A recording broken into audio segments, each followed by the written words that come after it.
Hello everyone, welcome to education insight. इस वीडियो में हम पढ़ने वाले हैं UP DElEd second semester math की यूनिट 11। यूनिट 10 तक हमने कंप्लीट कर लिया है। अब हम आज इस वीडियो में यूनिट 11 पढ़ेंगे। तो चलिए देखते हैं यूनिट 11 क्या है। इसमें है अवर्गीकृत आंकड़ों की बारंबारता आवंटन तथा आंकड़ों का आयत चित्र द्वारा प्रदर्शन एवं निष्कर्ष निकालना। तो इस वीडियो में हम इस यूनिट में अवर्गीकृत आंकड़ों की बारंबारता आवंटन तथा आंकड़ों का आयत चित्र द्वारा प्रदर्शन देखेंगे। और जो हम आयत चित्र द्वारा जो आयत चित्र होता है उससे हम निष्कर्ष निकालेंगे कि क्या क्या चीजें इसमें दी हुई हैं। तो चलिए सबसे पहले हम यहाँ पे देख लेते हैं कि इस पॉइंट्स में इस यूनिट में हमें कौन कौन से पॉइंट्स देखने हैं। तो पहला है अवर्गीकृत तथा वर्गीकरण आंकड़ों का बोध करना है, हमें उनके बारे में जानना है। फिर है बारंबारता का ज्ञान। फिर है आंकड़ों का आयत चित्र द्वारा प्रदर्शन का बोध तथा आयत चित्र से निष्कर्ष निकालने का ज्ञान। तो ये सभी पॉइंट्स हम इस वीडियो में और इस यूनिट में पढ़ने वाले हैं। तो चलिए सबसे पहले हम देख लेते हैं कि आंकड़े क्या है, क्योंकि सारा जो कुछ भी है इस चैप्टर में वो आंकड़े के ऊपर ही है। तो सबसे पहले हम ये जान लेंगे कि आंकड़े या डाटा क्या होता है। तो प्रशिक्षुओं को प्रतिदिन विभिन्न प्रकार की सूचनाएं समाचार पत्रों, पत्रिकाओं, टेलीविजन आदि के द्वारा मिलते हैं। किसी निश्चित उद्देश्य से एकत्रित किए गए इन सूचनाओं को आंकड़े कहते हैं। मात्र आंकड़ों के संग्रह से हमें विशेष सूचना नहीं मिल सकती है। इसका मतलब है कि आंकड़े क्या होते हैं। हम प्रतिदिन विभिन्न प्रकार की सूचनाएं सुनते हैं, देखते हैं, पढ़ते हैं विभिन्न जगहों से, जैसे पत्रों से, पत्रिकाओं से, टेलीविजन आदि से। उनके द्वारा जो हमें सूचनाएं मिलती हैं, किसी निश्चित उद्देश्य से एकत्रित किए गए इन सूचनाओं को आंकड़े कहते हैं।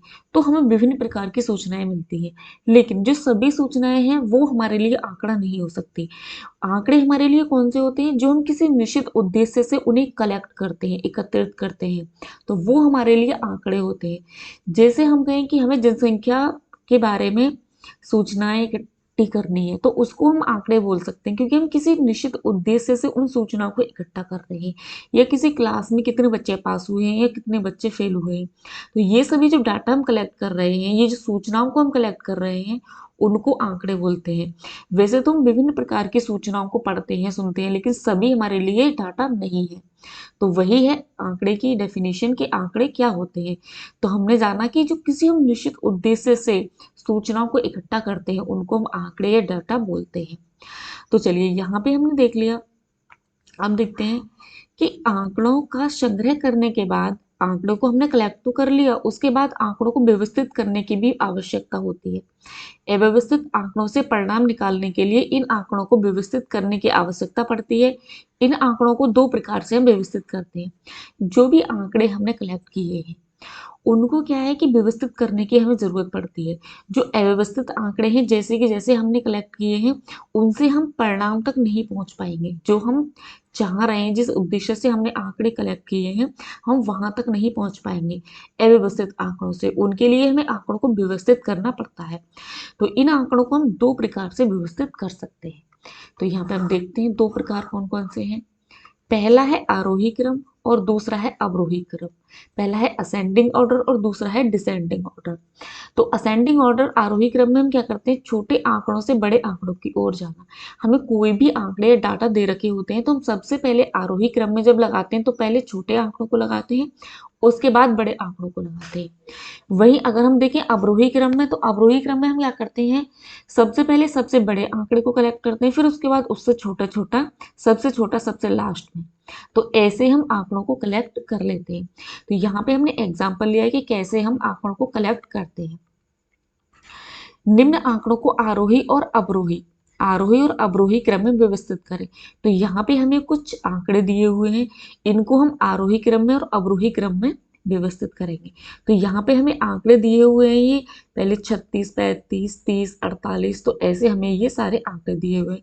तो इनको अगर हम आरोही क्रम में व्यवस्थित करेंगे तो सबसे पहले हम इन आंकड़ों में देखेंगे सबसे छोटा आंकड़ा कौन सा है। तो यहाँ पे सबसे छोटा नंबर क्या है, 6, तो उसको हम सबसे पहले लिखेंगे। फिर उससे बड़ा 8 है तो उसके बाद लिखेंगे, फिर 10, फिर 15, फिर 20। ऐसे ही हम यहाँ पे देखते जाएंगे और जो इससे बड़े बड़े प्राप्त होते जाएंगे उनको हम लिखते जाएंगे, और जो सबसे बड़ा आंकड़ा है उसको हम सबसे बाद में लिखेंगे। अब देखते हैं नेक्स्ट है अवरोही क्रम में। तो अवरोही क्रम में हम कैसे कलेक्ट करते हैं, डाटा को व्यवस्थित करते हैं, अरेंज करते हैं, तो उसे हम सबसे पहले सबसे बड़ा आंकड़ा लिखते हैं, उसके बाद उससे छोटा, फिर उससे छोटा, फिर उससे छोटा, और लास्ट में लिखते हैं हम सबसे छोटा। लास्ट में क्या करते हैं, सबसे छोटा, सबसे छोटा। तो ऐसे हम इनको अवरोही क्रम में अरेंज करते हैं। और ऊपर वाला क्या था, आरोही क्रम में। यहाँ पे हम लास्ट में आता है सबसे बड़ा, सबसे बड़ा। तो ऐसे हम असेंडिंग और डिसेंडिंग ऑर्डर में अरेंज करते हैं डेटा को। तो यहाँ पे हमने ये देख लिया। अब देखते हैं हम नेक्स्ट पॉइंट। नेक्स्ट है कि टैली चिन्ह क्या होता है। टैली चिन्ह आपकी गिनती को चिन्हित करने या रिकॉर्ड करने का एक तरीका है। जो भी गिनती होती है उनको चिन्हित करने या रिकॉर्ड करने का एक तरीका होता है, जिससे हम टैली चिन्ह से उसे दिखाते हैं। गिनती की संख्या अधिक होने पर इसको बनाना व गिनना सरल नहीं होता। जब गिनतियों की संख्या अधिक हो जाती है तो उनको बनाना और गिनना सरल नहीं होता। तो इसी कठिनाई को दूर करने के लिए इन्हें 5-5 समूह में रखते हैं। ऐसे एक समूह में 4 खड़ी लकीरों को एक तिरछी लकीर इन चारों लकीरों को काटते हुए खींचते हैं। लकीरों की संख्या 4 से अधिक होने पर 5 संख्या के लिए चिन्ह का प्रयोग करते हैं और इसी को हम क्या बोलते हैं, टैली चिन्ह बोलते हैं। तो जब हमारी गिनती या संख्या ज्यादा हो जाती है तो उस कठिनाई को दूर करने के लिए हम क्या करते हैं, टैली चिन्ह का प्रयोग करते हैं। तो टैली चिन्ह के प्रयोग में हम क्या करते हैं कि जब संख्या 4 से ज्यादा हो जाती है, पहले जब 4 तक होती है, जैसे 1 है तो 1 लकीर बना देंगे हम, अगर 2 है तो 2 लकीर बना देंगे, अगर 3 संख्या है तो 3 लकीर बना देंगे, अगर 4 संख्या है तो हम ऐसे 4 लकीर बना देते हैं। लेकिन जब संख्या 4 से ज्यादा हो जाती है तो उनको हम 5 लकीरें या 6 लकीरें ऐसे नहीं बनाते। उसको हम क्या करते हैं, एक 5 का लकीर जो बनाते हैं तो 5 का हम एक समूह बनाते हैं जिसको टैली चिन्ह बोलते हैं। उसको कैसे बनाते हैं हम, 1 2 3 4, 4 तो हम लकीरें ऐसे खींच देते हैं, लेकिन 5 भी क्या करते हैं, पहली वाली से और जो चौथी है वहां तक ऐसे एक लकीर और खींच देते हैं। तो ये जो चिन्ह होता है इसी को हम क्या कर बोलते हैं, टैली चिन्ह बोलते हैं। तो ये क्या होता है, इसी को ही हम टैली चिन्ह बोलते हैं। जैसे हमने यहाँ पे सारणी में लिख रखा है, जैसे 2 है तो 2 को हमने 2 लकीरें बना दी, 4 को हमने 4 बना दी, लेकिन जैसे ही 5 संख्या आई तो हमने 5 को कैसे बना दिया, इसकी। तो इसी को ही हम टैली चिन्ह बोलते हैं। तो चलिए, हमने यहाँ पे देखा कि टैली चिन्ह क्या होता है। अब देखते हैं हम नेक्स्ट पॉइंट। नेक्स्ट है अवर्गीकृत आंकड़ों की बारंबारता सारणी बनाना। तो जो अवर्गीकृत आंकड़े हैं, जो अरेंज नहीं है, उनको क्या करना है, हमें उन आंकड़ों की बारंबारता सारणी हमें बनानी है। तो यहाँ पे हम कैसे बारंबारता सारणी बनाते हैं उसके बारे में देखेंगे। तो हमने यहाँ पे एग्जाम्पल ले रखा है, किसी विद्यालय में कक्षा 6 के 28 छात्रों के गणित प्रश्न पत्र में प्राप्तांकों का विवरण निम्नवत है। तो कोई कक्षा 6 के स्टूडेंट है, 28 छात्र हैं, उनका हमें यहाँ पे जो गणित का प्रश्न पत्र है उसमें उनके कितने कितने प्राप्तांक है, कितने कितने उन्होंने मार्क्स लिए हैं, उनका हमारे यहाँ पे ये डाटा है। अब इसकी हेल्प से हम क्या करेंगे, सारणी बनाएंगे, बारंबारता सारणी को बनाएंगे। तो चलिए कैसे बनाएंगे। सबसे पहले हम यहाँ पे देखेंगे कि आंकड़े दिए हुए हमें, लेकिन ये अरेंज फॉर्म में नहीं है। सबसे पहले हमें इन्हें अरेंज करना होता है, मतलब कि इन्हें सबसे पहले हमें अरेंज करना होता है, ठीक है, वर्गीकृत है इन्हें, तो इन्हें व्यवस्थित करना होता है। तो इन्हें व्यवस्थित करने के लिए हम क्या करते हैं, 2 मेथड अपनाते हैं। एक तो होता है आरोही क्रम, आरोही, और दूसरा होता है अवरोही। तो हम कोई से भी इनको बना सकते हैं, लेकिन हम बनाते हैं ज्यादातर आरोही क्रम से। इसमें क्या होता है कि सबसे पहला नंबर लेते हैं, फिर उससे बड़ा, फिर उससे बड़ा, फिर उससे बड़ा, तो हम ऐसे इनको लिख लेंगे। तो चलिए सबसे पहले हम कर लेंगे यहाँ पे आरोही क्रम में इनको व्यवस्थित। तो जो भी आंकड़े हमें दिए होते हैं उनको हम सब आरोही क्रम में व्यवस्थित करते हैं। तो जब हम आरोही क्रम में इनको व्यवस्थित करेंगे, तो आरोही क्रम में व्यवस्थित करने के लिए हम क्या करेंगे, सबसे पहले इनको देखेंगे, इनमें से सबसे छोटा हम आंकड़ा लेंगे, जो सबसे छोटा नंबर होगा उसको लेंगे सबसे पहले। तो सबसे छोटा नंबर क्या है, 6। 6 कितनी बार है, यहाँ पे हम देख लेते हैं 2 बार है, तो हम 6 को 2 बार लिख लेंगे। वैसे ही हम देखते जाएंगे सभी संख्याओं को कि कौन सी संख्या कितनी बार है, हम उतनी बार लिख लेंगे इनको। तो चलिए मैं यहाँ पे लिख लेती हूँ, फिर मिलते हैं। मैंने सभी इन आंकड़ों को क्या है, आरोही क्रम में व्यवस्थित कर लिया है। तो यहाँ पे मैंने देखा है कि सबसे पहले सबसे छोटी संख्या तो 6 कितनी बार है, 2 बार लिख लिया। फिर उससे बड़ी है 11, 11 कितनी बार है, 2 बार, वो लिख लिया इसमें से देख के। और 14 है, फिर उससे बड़ी 14 कितनी बार है, 1 2 3 4 बार है, तो उसको लिख लिया। ऐसे ही 15 को लिख लिया, 2। 15 कितनी बार है, 1 2 3 4, 15 5 बार है तो उसको लिख लिया। 22 को लिख लिया, 22 5 बार है, 25 कितनी बार है, 3 बार है, उसको लिख लिया। उससे बड़ी 25 से बड़ी 30 है, 30 एक बार है। फिर 32 32 एक बार है, 32 से बड़ी 33 कितनी बार है, 2 बार है। फिर 33 से बड़ी 42 3 बार है।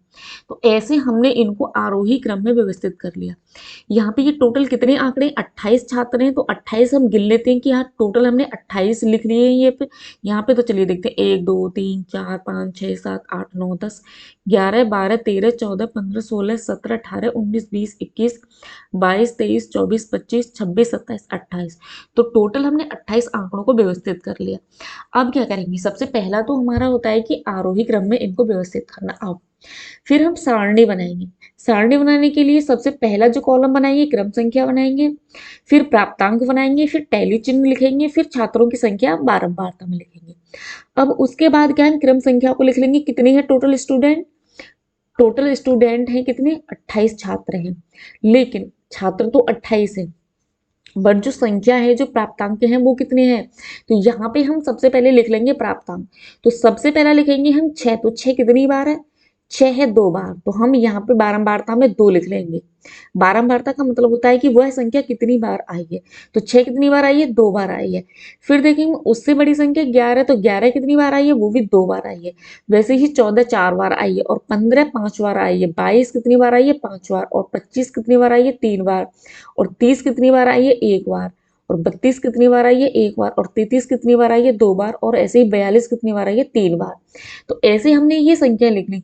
अब हम संख्या देखते हैं कि कितनी है, 1 2 3 4 5 6 7 8 9 10। तो 10 ये जो है संख्याएं हैं। अब यहाँ पे हम क्रम संख्या लिख लेंगे 10। वैसे हमने प्राप्तांक लिख लिए, और ये छात्रों की बारंबारता हमने लिख ली।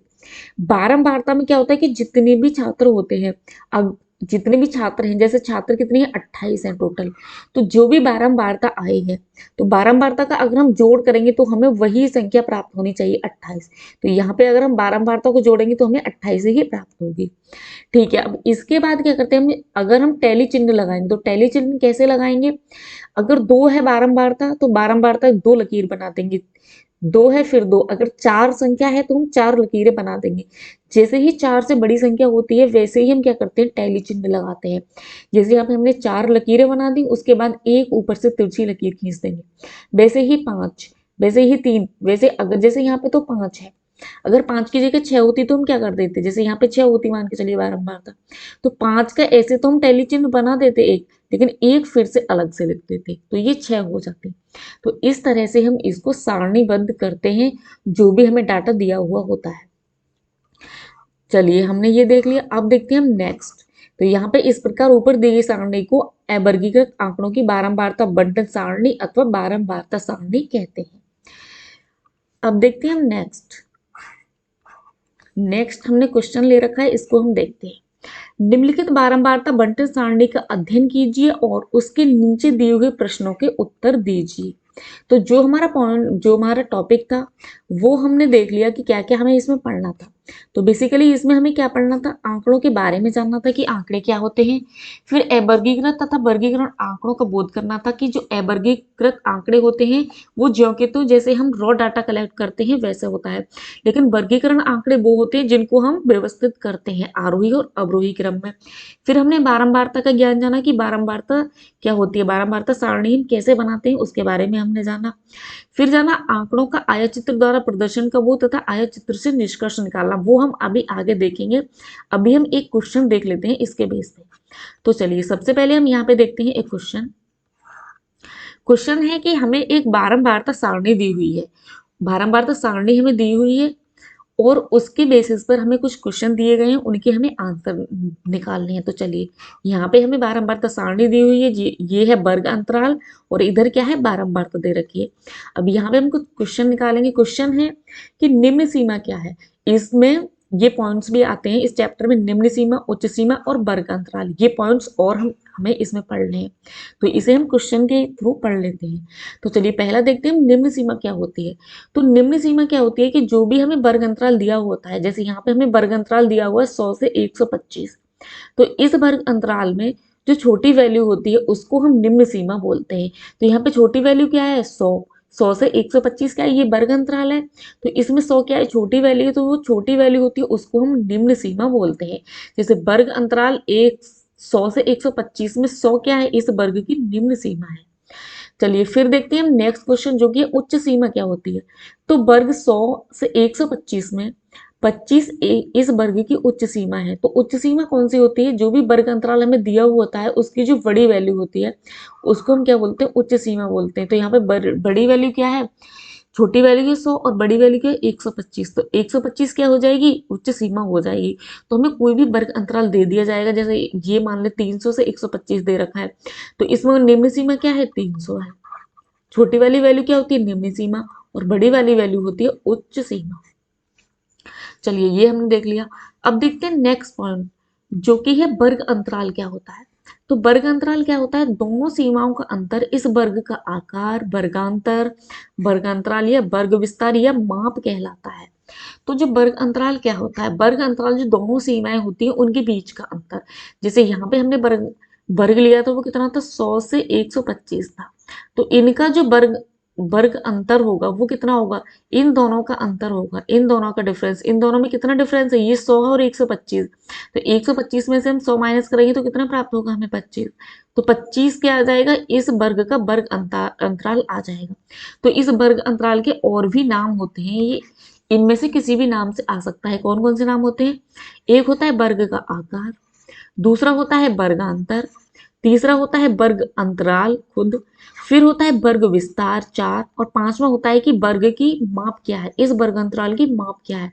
तो ये पांचवा। तो ये किसी भी नाम से क्या है, इसके बारे में पूछ लिया जाएगा।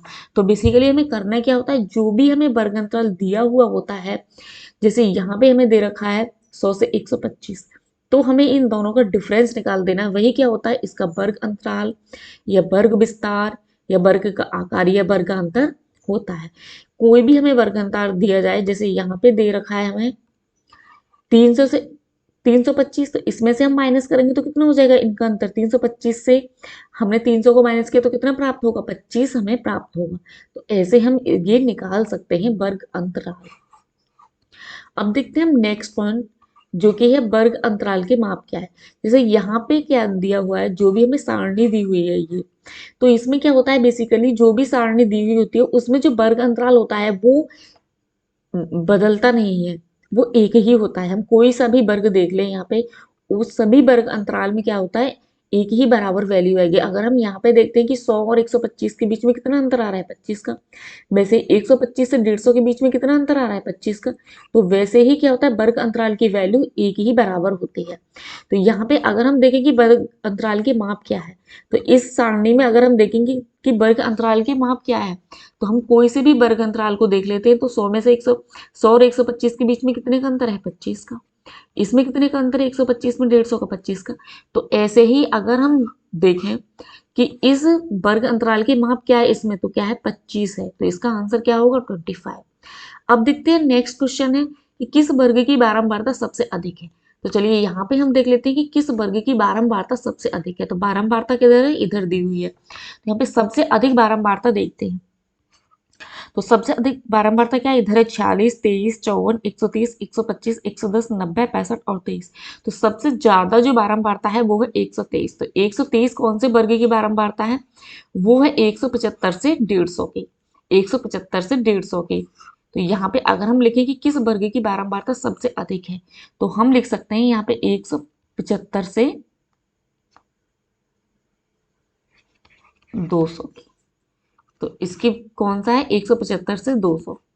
तो इसकी बारंबारता सबसे अधिक है। चलिए अब देखते हैं नेक्स्ट क्वेश्चन। नेक्स्ट है किस वर्ग की बारंबारता सबसे कम है। तो चलिए यहाँ पे अब हम देखेंगे कि सबसे कम बारंबारता किसकी है। अभी देखा हमने सबसे अधिक बारंबारता किसकी है। तो यहाँ पे अगर हम देखें सबसे कम बारंबारता, एक तो है 23, ये यहाँ पे इस वाले वर्ग की 125 से 150, और दूसरा देखते हैं, दूसरा भी क्या है 23, वो किसकी है, वो किसके 300 से 325 की। तो दो वर्ग की बारंबारता क्या है, सबसे कम है। कौन कौन से की, एक तो है 125 से 150, एक कौन सा, दो वर्ग की बारंबारता सबसे कम है, एक है 150 से 175 की, ठीक है, और दूसरी है 300 से 325। तो ये दो वर्ग की बारंबारता क्या है, सबसे कम है।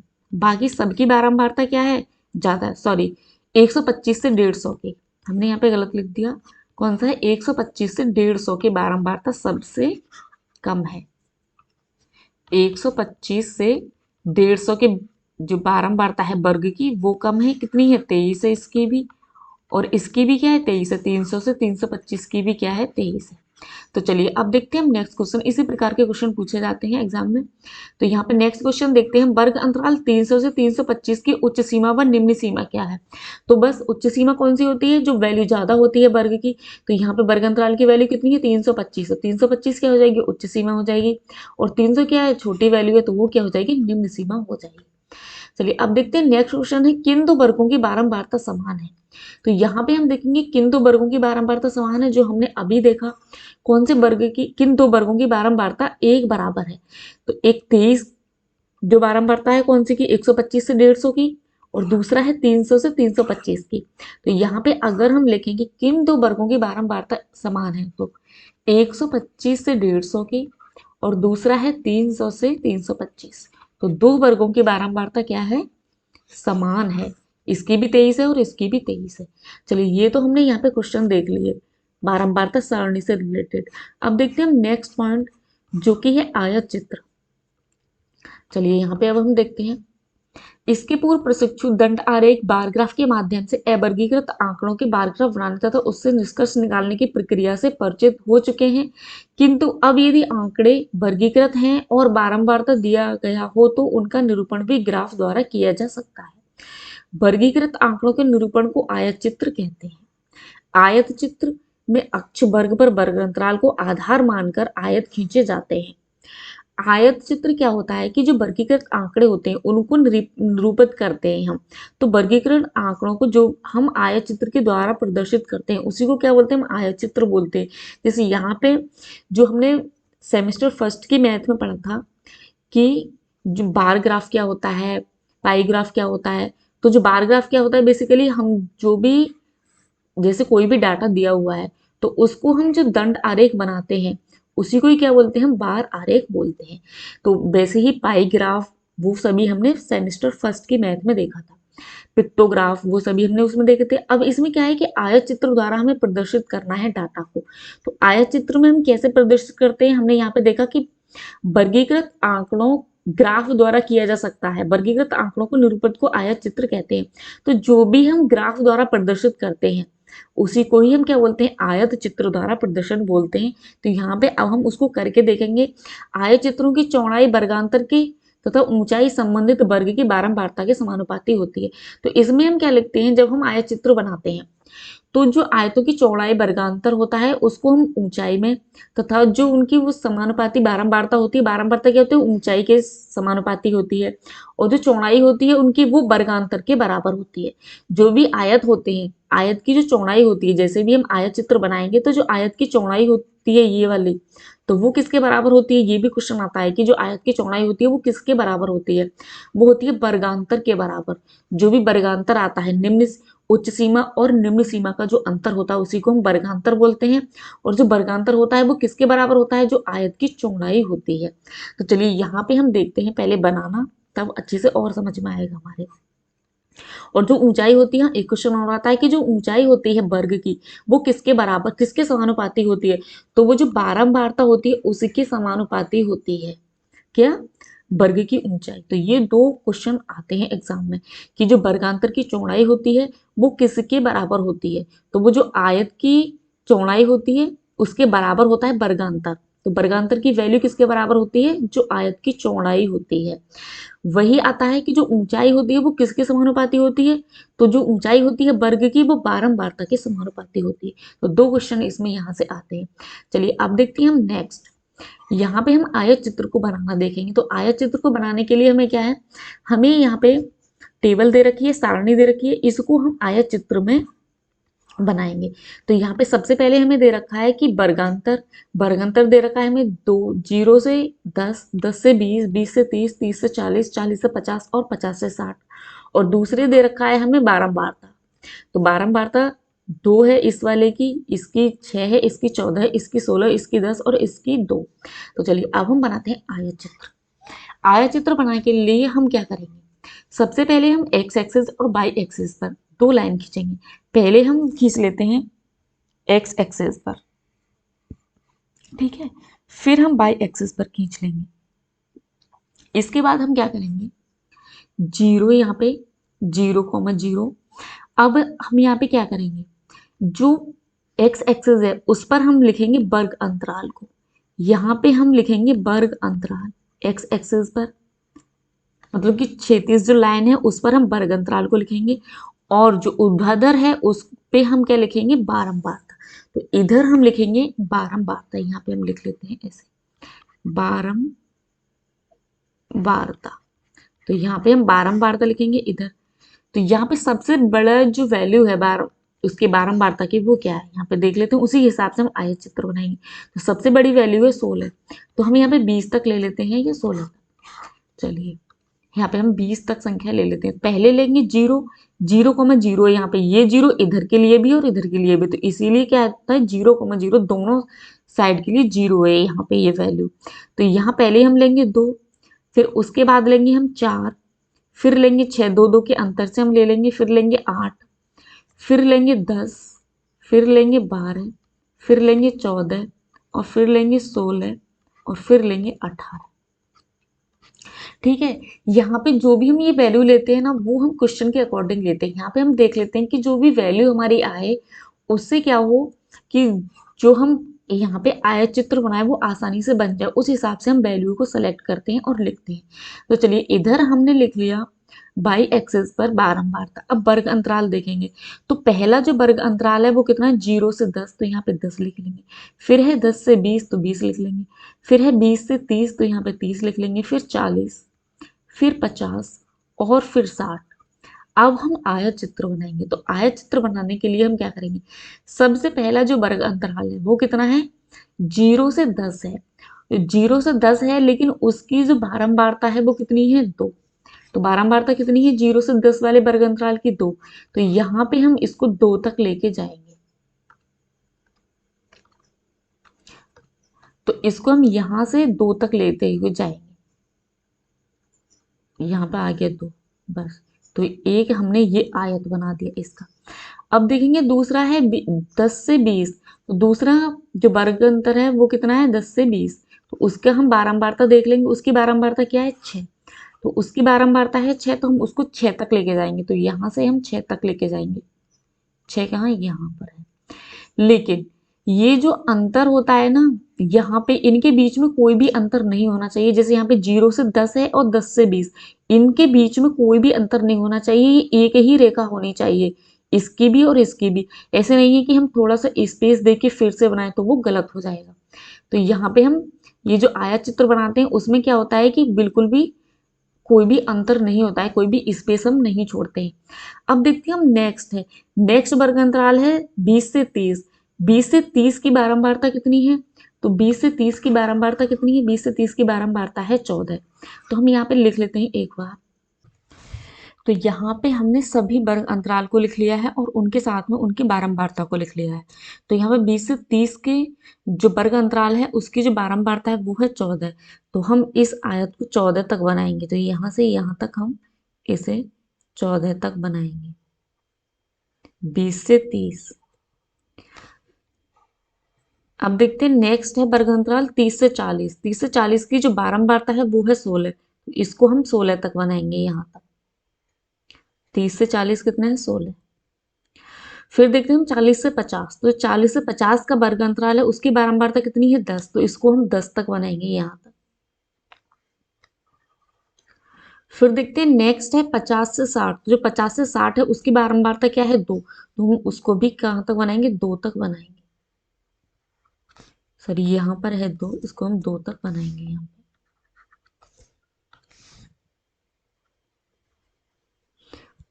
तो इस तरह से हमने सभी को एक आयत चित्र में प्रदर्शित कर दिया। तो जो भी हमने यहाँ पे आयत चित्र बनाए हैं उन्हीं को हम क्या कहते हैं, आयत चित्र द्वारा प्रदर्शित करना। तो यहाँ पे आंकड़ों को हमने आयत चित्र द्वारा प्रदर्शित कर दिया है। और यहाँ पे इससे रिलेटेड कुछ पॉइंट आते हैं, जो कि ये जो इसकी चौड़ाई होती है वर्ग की, वो होती है ये वाली, जो उसके वर्ग अंतराल के बराबर आती है। तो इसकी जो चौड़ाई होती है वो, एक बराबर होती है, सारे ये जो आयत है उनकी चौड़ाई सबकी एक बराबर होगी सेम। और इनकी अगर हम चौड़ाई निकालें तो वो कितनी होगी, वर्ग अंतराल अगर हम इनका निकालें तो पहला क्या है 0 से 10, 10 से 20, 20 से 30, 30 से 40, 40 से 50 और 50 से 60।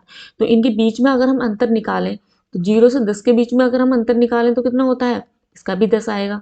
10 से 20 के बीच में अंतर निकालें हम तो कितना आएगा, 10 आएगा। और 20 से 30 के बीच में निकालें तो भी 10 आएगा। तो क्या है, ये वर्ग अंतराल जो आएगा इसका वो 10 आएगा। और वो होता किसके बराबर है वर्ग अंतराल, वो आयत की चौड़ाई के बराबर होता है।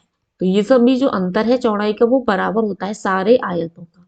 तो इस तरह से हम क्या करते हैं, आयत चित्र से निरूपित करते हैं, आयत चित्र बनाते हैं। जो भी हमें डाटा दिया रखा होता है, जो भी सारणी दे रखी होती है, तो हम उसको इस प्रकार से आयत चित्र से के द्वारा निरूपित करते हैं। जो कि यहाँ पे आंकड़े के इस प्रकार के आलेखीय निरूपण को एक आयत चित्र कहते हैं। तो इस तरह से अगर हमारा क्वेश्चन आता है कि जो भी हमें डाटा दे रखा होता है, आयत चित्र बनाने के लिए कोई सारणी दे रखी होती है, तो हम उसको इस तरह से बना देते हैं आयत चित्र को। तो चलिए अब देखेंगे हम नेक्स्ट पॉइंट क्या है इसमें। अब देखते हैं हम नेक्स्ट पॉइंट, जो कि आयत चित्र से निष्कर्ष निकालना। अभी हमने देखा था कि कैसे हम आयत चित्र बनाते हैं। अब देखेंगे हम कि हमें आयत चित्र का क्वेश्चन दिया हुआ है, उससे हम कैसे जो क्वेश्चन उससे पूछे जाएंगे वो कैसे हम उनमें से निष्कर्ष निकालेंगे, उसका कंक्लूजन कैसे हम निकालेंगे कि उसमें क्या पूछा गया है। तो चलिए यहाँ पे हम देख लेते हैं, एक क्वेश्चन दिया हुआ है कि निम्न आयत चित्र को दिखाकर प्रशिक्षुओं से निष्कर्ष निकलना है। तो यहाँ पे हमने कुछ एक दे रखा है क्वेश्चन, जो कि शिक्षार्थियों की संख्या दे रखी है हमें और ऊंचाई इन सेंटीमीटर। तो यहाँ पे ऊंचाई दे रखी है विद्यार्थियों की सेंटीमीटर में और उनकी संख्या दे रखी है। उसके आधार पर हमें कुछ प्रश्न हैं, उनके उत्तर हमें देने हैं। तो चलिए सबसे पहला हम प्रश्न देखते हैं, जो कि है सबसे अधिक शिक्षार्थी किस ऊंचाई वर्ग में है। तो सबसे अधिक जो शिक्षार्थी हैं किस ऊंचाई वर्ग में है। तो अगर हम इस आयत चित्र से देखें तो यहाँ पे ऊंचाई दे रखी है सेंटीमीटर में। तो यहाँ से 0 से ऊंचाई शुरू हुई है, यहाँ पे कितनी 145 से 150 तक। तो इस वर्ग अंतराल में कितने सेंटीमीटर तक के स्टूडेंट है, 145 सेंटीमीटर से लेकर 150 सेंटीमीटर तक के। फिर यहाँ से यहाँ तक है 150 से लेके 155 तक, फिर है 155 से 160 तक, फिर है यहाँ पे 160 से 165 तक, इधर है 165 से 170 तक, इधर 170 से 175 तक। यहाँ पे हमें पूछा गया सबसे अधिक शिक्षार्थी किस ऊंचाई वर्ग में है। तो सबसे अधिक शिक्षार्थी किस ऊंचाई वर्ग में है। तो अगर हम शिक्षार्थियों की संख्या देखें तो यहाँ पे 2 है, यहाँ पे 4 है, यहाँ पे 6 है, यहाँ पे 8 है और यहाँ पे 10 है और यहाँ पे 12 है। तो सबसे ज्यादा जो शिक्षार्थियों की संख्या है वो क्या है, सबसे ज्यादा शिक्षार्थियों की संख्या कितनी है, 12। तो 12 के वाले हम आयत में देखेंगे जाके कि कौन सी ऊंचाई में है। तो वो है 155 से लेके 160 के बीच में। तो ये किसका है, 155 से लेके 160। तो ये जो ऊंचाई है वो किस वर्ग में आएगी, 155 से 160। तो इसमें क्या है, सबसे ज्यादा ऊंचाई है किस ऊंचाई वर्ग में है, सबसे अधिक शिक्षार्थी किस ऊंचाई वर्ग में है। तो सबसे अधिक शिक्षार्थी किस ऊंचाई वर्ग में है, 12 शिक्षार्थी किस ऊंचाई वर्ग में है, 155 से 160 में सबसे ज्यादा शिक्षार्थी हैं। तो जो सबसे ज्यादा शिक्षार्थी हैं उनकी लंबाई कितनी है, 155 सेंटीमीटर से लेके 160 सेंटीमीटर के जो स्टूडेंट हैं वो ज्यादा हैं। वो कितने हैं ज्यादा, 12 हैं। चलिए अब देखते हैं हम नेक्स्ट क्वेश्चन। नेक्स्ट है 160 और 165 सेंटीमीटर की ऊंचाई के शिक्षार्थियों की संख्या कितनी है। अब हमें यहाँ पे देखना है कि 160 से लेकर 165 सेंटीमीटर तक की ऊंचाई के शिक्षार्थियों की कितनी संख्या है।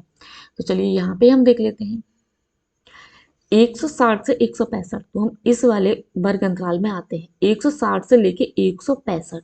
तो 160 से लेके 165 में कितनी संख्या है शिक्षार्थियों। तो यहाँ पे अगर हम देखें तो किस तक जा रहा है, ये 10 तक। तो इसमें क्या है, 10 शिक्षार्थियों की संख्या है। 160 से लेकर 165 के शिक्षार्थियों की कितनी संख्या है, 10 संख्या है। जो हमने यहाँ पे देखी 160 से 165 के बीच ये 10। तो ऐसे में इसमें से निष्कर्ष निकालेंगे। अगर क्वेश्चन में इस तरह का चित्र आ जाएगा और इस टाइप के क्वेश्चन आएंगे तो हमें उनको ऐसे ही देखना है, इनको हमें वर्ग अंतराल समझना है। जैसे यहाँ पे ऊंचाई सेंटीमीटर में दे रखी है तो पहला वर्ग अंतराल हम ऐसे बना लेंगे 0 से 145, फिर 145 से 150, फिर बनाएंगे 150 से 155, फिर बनाएंगे 155 से 160, फिर बनाएंगे 160 से 165, फिर बनाएंगे 165 से 170, फिर बनाएंगे 170 से 175। चलिए हमने यहाँ पे देख लिया कि 160 लेके 165 सेंटीमीटर की ऊंचाई में कितने शिक्षार्थी हैं। तो 160 से 165 में हमने देखा 10 शिक्षार्थी हैं, जो कि यहाँ पे संख्या दे रखी है शिक्षार्थियों की। अब देखते हैं नेक्स्ट क्वेश्चन। नेक्स्ट है सबसे कम शिक्षार्थी किस ऊंचाई वर्ग में है। अब हम यहाँ पे देखेंगे सबसे कम शिक्षार्थी किस ऊंचाई वर्ग में है। तो सबसे कम शिक्षार्थी कहाँ है, यहाँ पे है 2। तो 2 शिक्षार्थी किस ऊंचाई वर्ग में है, तो वो है 145 से लेके 105 सेंटीमीटर के वर्ग में। तो 150 सॉरी, तो 145 से लेके 150 वर्ग वाले में क्या है, सबसे कम शिक्षार्थी है। तो हमें यहाँ पे लिख देंगे 100 क्या है, 145 से 150। तो यहाँ पे हम लिख देंगे उसका आंसर क्या है, उसका आंसर है 145 से लेके 150। तो इस वर्ग में क्या है, सबसे कम शिक्षार्थी हैं। चलिए हमने ये क्वेश्चन देख लिया कि आयत चित्र से हम कैसे निष्कर्ष निकालेंगे। सबसे पहले हम इसको देखेंगे कि क्या डाटा दे रखा है। तो यहाँ पे शिक्षार्थियों की संख्या दे रखी है और क्या दे रखा है, ऊंचाई दे रखी है उनकी। तो उसके बारे में हमें इसमें जानकारी निकालनी थी और उसके बेसिस पर हमने क्वेश्चन को भी सॉल्व कर लिया। अब देखते हैं हम नेक्स्ट क्वेश्चन और दे रखा है हमें कि निम्नलिखित आयत चित्र को देखकर उसके नीचे दिए हुए प्रश्नों के उत्तर दीजिए। तो चलिए यहाँ पे हमें एक आयत चित्र दे रखा है, वो क्या दे रखा है, कक्षा 8 की लड़कियों की संख्या दे रखी है और उनकी ऊंचाई दे रखी है सेंटीमीटर में। तो चलिए इसको भी हम सॉल्व करते हैं। पहला क्वेश्चन है कि इस आयत चित्र द्वारा क्या सूचना दी जा रही है। तो इस आयत चित्र द्वारा हमें क्या सूचना दी जा रही है, तो यहाँ पे कक्षा 8 की लड़कियों की संख्या बताई जा रही है और उनकी ऊंचाई के बारे में हमें बताया जा रहा है। तो बेसिकली अगर हम इसमें लिखेंगे तो इस क्वेश्चन का आंसर हम लिखेंगे कि कक्षा 8 की लड़कियों की ऊंचाई बताई जा रही है इन सेंटीमीटर। तो वो इस क्वेश्चन का आंसर हो जाएगा। अब देखते हैं नेक्स्ट है किस वर्ग में अधिकतम लड़कियां हैं। तो यहाँ पे हम वर्ग देखेंगे और उस वर्ग में सबसे ज्यादा लड़कियां कौन से वर्ग में हम वो देखेंगे। तो सबसे पहले हम यहाँ पे देख लेंगे कि पहला है 0 से 125, फिर 125 से 130 है वर्ग। लेकिन सबसे ज्यादा लड़कियां किस में है, लड़कियों की संख्या सबसे ज्यादा यह है 6 किस वर्ग में है, वो है 140 से लेके 145 के वर्ग में। तो यहाँ पे 140 से लेके 145 के वर्ग में क्या है, सबसे ज्यादा लड़कियां हैं। तो हम यहाँ पे लिख देंगे 140 से लेके 145 के वर्ग में सबसे ज्यादा लड़कियां हैं, वो कितनी है, 6। चलिए अब देखते हैं हम नेक्स्ट क्वेश्चन। नेक्स्ट है यहाँ पे कितनी लड़कियों की लंबाई 145 सेंटीमीटर या उससे अधिक है। तो यहाँ पे अगर हम देखें कि कितनी लड़कियों की वो लंबाई है वो 145 सेंटीमीटर है और उससे ज्यादा है। तो यहाँ पे अगर हम देखें सबसे पहले 145 पे जाते हैं। तो 145 से लेके 150 के बीच में अगर हम देखें तो ये सब 145 से ज्यादा ही है इनकी लंबाई। 145 सेंटीमीटर से 150 के बीच में कितनी लड़कियां हैं, 4 लड़कियां हैं। ठीक है, अब यहाँ पे पूछा गया है कि 145 कितनी लड़कियों की है और उससे ज्यादा। तो उससे ज्यादा 150 से 155 सेंटीमीटर तक, ये भी 145 से ज्यादा सेंटीमीटर है लड़कियों की हाइट। फिर 155 से लेके 160 तक। तो 145 सेंटीमीटर से जितनी भी ज्यादा हाइट है लड़कियों की, उनके बारे में हमें इस क्वेश्चन में आंसर देना है। तो यहाँ पे अगर हम इनका टोटल करें तो कितनी हो जाएंगे, 4 तो ये हो जाएंगे 145 से लेके 150 के बीच में। फिर 150 से लेके 155 के बीच में हो जाएंगे 2। फिर 155 से 160 के बीच में हो जाएगी 1। तो टोटल कितनी लड़कियां होगी, 4 + 2 6 और 1 7, क्योंकि 145 तो होनी ही चाहिए। फिर उससे ज्यादा कितनी है हाइट लड़कियों की, तो 145 से 150 के बीच में 4 है, फिर उससे आगे 2 और फिर 1। तो टोटल 7 लड़कियों की जो लंबाई है वो 145 सेंटीमीटर या उससे ज्यादा है। 145 सेंटीमीटर उससे ज्यादा कितनी है, 7 लड़कियों की हाइट है। क्योंकि 145 तो 4 लड़कियों की ही है, यहाँ पे 145 तो है ही, उससे ज्यादा 145 तो मिनिमम होनी चाहिए। 145 से कितनी भी ज्यादा हो, तो यहाँ पे कितने तक है, मैक्सिमम 160 तक है। तो हम क्या देखेंगे, 145 से लेके मैक्सिमम तक देखेंगे। तो 145 कितनी, 145 से लेके 150 के बीच में कितनी है, 4। तो 145 से हम आगे की सारी जितनी भी लड़कियां हैं उनकी संख्या को ऐड कर लेंगे। तो यहाँ पे 145 आगे कितनी है, 4 + 2 6 और +1 7। तो इसका आंसर कितना हो जाएगा, 7। अब देखते हैं नेक्स्ट क्वेश्चन। नीचे दी गई तालिका को देखकर प्रश्नों के उत्तर दीजिए। तो यहाँ पे हमें एक तालिका दी गई है, इसके हमें क्वेश्चन देखने हैं। तो यहाँ पे हमें क्या दे रखा है ये देख लेते हैं। यहाँ पे हमें क्रम संख्या दे रखी है, फिर वर्ग अंतराल, वर्ग और टैली चिन्ह और बारंबारता हमें यहाँ पे दे रखी है। सबसे पहले देख लेते हैं हम वर्ग अंतराल। तो 5 से 10 और बारंबारता कितनी है उनकी 10 है। वैसे ही दूसरा वर्ग है 10 से 15 जिसकी बारंबारता 3 है। फिर तीसरा वर्ग है 15 से 20 जिसकी बारंबारता 13 है। फिर है 20 से 25 जिसकी बारंबारता 17 है। फिर है 25 से 30 जिसकी बारंबारता 12 है। फिर है 30 से 35 जिसकी बारंबारता 4 है। फिर है 35 से 40 जिसकी बारंबारता 11 है। चलिए अब हम यहाँ पे देखते हैं क्वेश्चन। पहला क्वेश्चन है कि वर्ग 20 से 25 में निम्न सीमा व उच्च सीमा क्या है। तो अभी हमने देखा कि निम्न सीमा क्या होती है, जिसकी वैल्यू कम होती है वर्ग अंतराल में, और उच्च सीमा वो होती है जिसकी वैल्यू ज्यादा होती है। तो निम्न सीमा है यहाँ पे 25 और उच्च सीमा है 30। चलिए अब देखते हैं हम नेक्स्ट क्वेश्चन। नेक्स्ट क्वेश्चन है वर्ग 35 से 40 में वर्ग अंतराल कितना है। तो वर्ग अंतराल क्या होता है, जो भी हमें वर्ग दे रखा है उसका डिफरेंस, तो उच्च सीमा और निम्न सीमा का अंतर। तो कितना हो जाएगा, 35 में से 40 में से 35 जाएंगे तो कितना होगा 5। तो 5 क्या है, इसका वर्ग अंतराल आएगा। चलिए इसका आंसर आ जाएगा 5। अब देखते हैं नेक्स्ट, वर्ग 20-25 में कितने टैली चिन्ह लगे हैं। तो चलिए यहाँ पे हम देख लेते हैं। वर्ग है 20 से 25, इसमें हम टैली चिन्ह देखेंगे कितने टैली चिन्ह लगे हैं। तो पहला टैली चिन्ह एक ये है, 1 2 3। तो यहाँ पे कितने टैली चिन्ह लगे हैं, 3 टैली चिन्ह लगे हैं। तो टैली चिन्ह के बारे में हमने जाना कि जो 5-5 के वो होता है उसको हम टैली चिन्ह बोलते हैं। तो यहाँ पे 1 2 3 4 और 5वीं लकीर हम ऐसे खींचते हैं। तो यहाँ पे 1 2 3, तो 20-25 वाले वर्ग में कितने टैली चिन्ह है, 3। तो इसका आंसर हो जाएगा 3। कितने टैली चिन्ह लगे हुए हैं, 3। फिर देखते हैं किस वर्ग की बारंबारता 13 है। तो यहाँ पे हम वर्ग देखेंगे और उसकी किसकी बारंबारता 13 है। तो बारंबारता 13 देखेंगे किस वर्ग की है, 15 से 20। तो इसका आंसर हो जाएगा 15 से 20। वर्ग की जो बारंबारता है वो कितनी है, 13 है। चलिए अब देखते हैं किस वर्ग की बारंबारता सबसे अधिक है। तो यहाँ पे हम वर्ग देखेंगे उसकी बारंबारता। सबसे ज्यादा बारंबारता कितनी है, 17। वो किस वर्ग की है, 20 से 25 वर्ग की बारंबारता सबसे ज्यादा है, वो भी कितनी, 17। तो इसका आंसर हो जाएगा 17। किस वर्ग की बारंबारता सबसे अधिक है, 20 से 25। तो इसका आंसर हो जाएगा 20 से 25 वर्ग की जो बारंबारता है वो सबसे अधिक है। अब देखते हैं नेक्स्ट क्वेश्चन।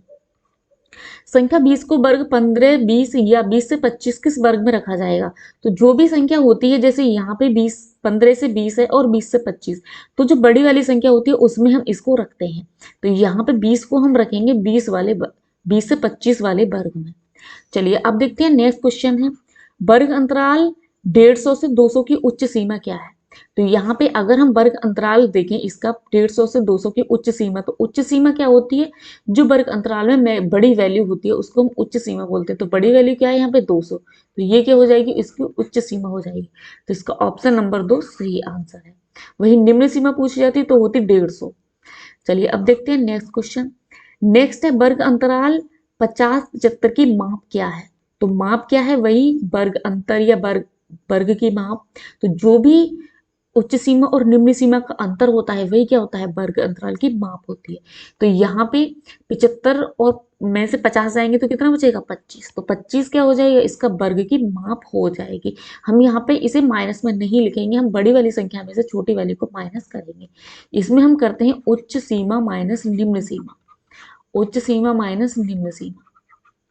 चलिए तो उच्च सीमा कितनी है, 75 और निम्न सीमा कितनी है, 50। तो कितना आ जाएगा वर्ग अंतर, ये होता है वर्ग अंतर का फॉर्मूला, वर्ग अंतर। तो वर्ग अंतर कितना आ जाएगा, ये आ जाएगा 25। तो इसकी वैल्यू हो जाएगी 25। 25 कितना, ऑप्शन नंबर 3। चलिए अब देखते हैं नेक्स्ट क्वेश्चन। नेक्स्ट है, यहाँ पे हमें आंकड़े दिए हुए हैं और इसमें देखना है कि 5 की कितनी बारंबारता है। तो बारंबारता क्या होती है, कितनी बार संख्या आई है। तो 5 इस आंकड़े में कितनी बार आई है, 1 2 3, तो 3 बार आई है। तो इसका ऑप्शन क्या है, यहाँ पे ऑप्शन थोड़े डिसमिस हो गए। अगर हम खुद से लिखें तो पहला ऑप्शन लिख लेते हैं हम 3, दूसरा लिख लेते हैं 2, तीसरा लिख लेते हैं 4 और चौथा लिख लेते हैं 5। लेकिन बारंबारता कितनी बार आई है, 5, 3 बार, 1 2 3। तो इसका क्या, ऑप्शन नंबर 1 करेक्ट हो जाएगा। चलिए और देखते हैं नेक्स्ट क्वेश्चन। नेक्स्ट है, आंकड़ा दिया हुआ है हमें, इसको आरोही क्रम में हमें व्यवस्थित करना है। तो हमने देखा कि आरोही क्रम में कैसे हम आंकड़े को व्यवस्थित करते हैं। सबसे पहले सबसे छोटा, तो सबसे छोटा क्या है इसमें 1 है, फिर उससे बड़ा क्या है, 1 से बड़ा 2 है, 2 से बड़ी कौन सी संख्या है यहाँ पे, 2 से बड़ी है 4, फिर 4 से बड़ी कौन सी संख्या है 5, फिर 5 से बड़ी क्या है 6, और 6 से बड़ी क्या है 7। तो ये जो इस क्रम में जो भी ऑप्शन में होगा वही क्या होगा, इसका आंसर होगा। तो पहले देख लेते हैं 1 2 4 5 6 7। तो इसी में ये है 1 2 4 5 6 7, 1 2 यहाँ पे डिसमिस हो गया, यहाँ पे पहले 4 आना चाहिए था, इधर 5 हो गया, ऐसे ही यहाँ पे। और ये वाला क्या है, ये है अवरोही क्रम में। अवरोही क्रम में क्या देखा था हमने कि सबसे पहले सबसे बड़ी संख्या लेते हैं, फिर उससे छोटी, फिर उससे छोटी, फिर उससे फिर सबसे छोटी। लेकिन आरोही क्रम में हम क्या करते हैं, पहले छोटी संख्या, फिर उससे बड़ी, फिर उससे बड़ी, फिर उससे बड़ी, फिर उससे बड़ी, फिर सबसे बड़ी। तो यहाँ पे हमें आरोही क्रम पूछा है, तो इसका ऑप्शन नंबर 1 क्या है, करेक्ट आंसर है। तो यहाँ पे हमने क्या सारे टॉपिक को देखा जो भी इस यूनिट में है, और उससे रिलेटेड हमने सभी प्रकार के क्वेश्चन को भी सॉल्व कर लिया है कि कौन कौन से प्रकार के क्वेश्चन आएंगे। सारे प्रकार के जितने भी प्रकार के हमें क्वेश्चन आते हैं वो सभी हमने इस यूनिट में देख लिए हैं। तो आई होप कि आपको समझ में आया होगा। तो यहाँ पे जो यूनिट 11 है हमारी कंप्लीट होती है। यहाँ पे हमने सभी पॉइंट्स को देख लिया, जितने भी पॉइंट्स इस यूनिट में हमारे थे, और उससे रिलेटेड सभी क्वेश्चंस को भी हमने सॉल्व कर लिया।